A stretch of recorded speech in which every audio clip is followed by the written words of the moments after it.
So God says humility is the pathway to spiritual maturity.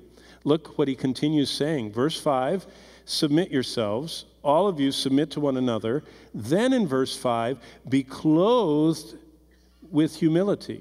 Why? Because God resists the proud but gives grace to the humble.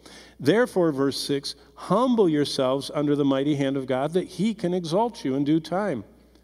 The second choice on the pathway to spiritual maturity after submissiveness is humbleness. God will always resist pride in any form in our lives because he hates pride. And God desires us to clothe ourselves with humility. But we won't respond to that unless we've already chosen to submit to him. That's part of what obedience to his word is, a submission, whether I like it, understand it, or agree with it. I submit to the mighty hand of God.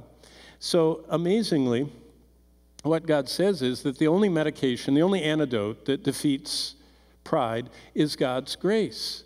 And the only pathway to that grace is submissiveness.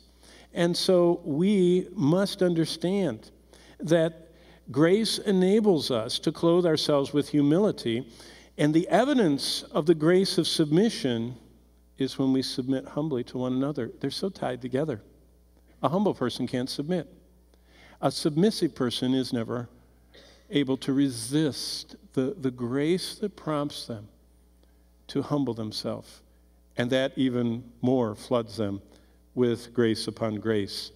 Submission is very hard because it requires we trust God more than ourselves. When we entrust ourselves to God, he can allay our fears. Notice it says, the mighty hand of God that we humbly submit to. That mighty hand is able to take care of anyone or anything around us. And see, that's why these are all connected.